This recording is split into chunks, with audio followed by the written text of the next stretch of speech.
तो कैसे हैं आप? क्या आपको पता है एशियन डेवलपमेंट बैंक ने ये अनुमान किया है कि कोरोना वायरस से निपटने में 2 से 4 ट्रिलियन डॉलर का खर्च आ सकता है और करीबन 6.5 ट्रिलियन डॉलर का नुकसान उठाना पड़ सकता है। और इतना ही नहीं दोस्तों, तकरीबन 32,000 करोड़ रुपए यानी कि 4,500 ट्रिलियन डॉलर का नुकसान हर दिन उठाना पड़ सकता है। इन सब चीज़ों को लेकर लॉकडाउन के कुछ पॉजिटिव और नेगेटिव इफेक्ट भी है, जैसे कि एयर पोल्यूशन कम हो रहा है, ओजोन लेयर में जो होल हो गया था वो अब रिकवर हो रहा है। तो चलिए उन पे ध्यान देते हैं। So let's start the video.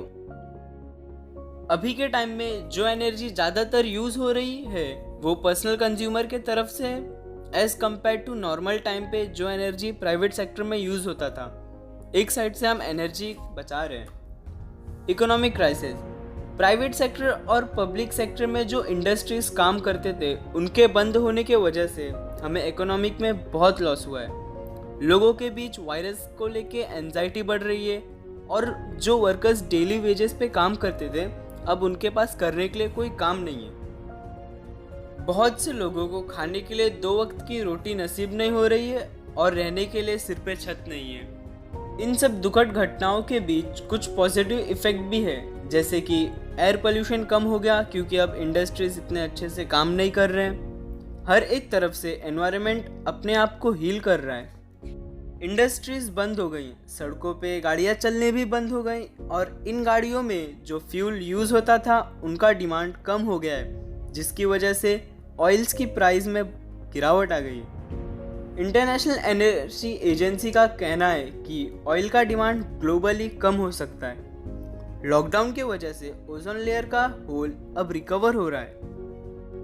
Clean water, लोगों की भीड़ कम हो जाने की वजह से नदियों को प्रदूषित करने वाले लोग नहीं हैं, इसीलिए सारी नदियां अब स्वच्छ हो रही हैं। फैक्ट्रीज से निकलने वाले केमिकल्स नदियों को प्रदूषित करते थे और अब लॉकडाउन की वजह से सारे फैक्ट्रीज बंद होने के कारण नदियां अब प्रदूषित नहीं हो रही। आपको तो पता ही होगा दोस्तों कि जो वर्कर्स डेली वेजेस पे काम करते थे अब उनके पास करने के लिए कोई काम नहीं है। और हमारा सजेशन ये है कि अगर बहुत से इन्वेस्टर्स मिलकर रिन्यूएबल पावर प्लांट पे इन्वेस्ट करें तो उससे अनएम्प्लॉयड वर्कर्स को भी काम मिल जाएगा और इससे हम रिन्यूएबल एनर्जी को भी बढ़ावा दे सकते हैं। तो दोस्तों ये थे लॉकडाउन के कुछ पॉजिटिव और नेगेटिव इफेक्ट, और अगर आपके पास भी कुछ पॉइंट्स है तो आप हमें ज़रूर कमेंट कीजिए और ऐसे ही अमेजिंग वीडियोस को देखने के लिए बने रहिए हमारे साथ। See you in the next video, तब तक के लिए सायोनारा।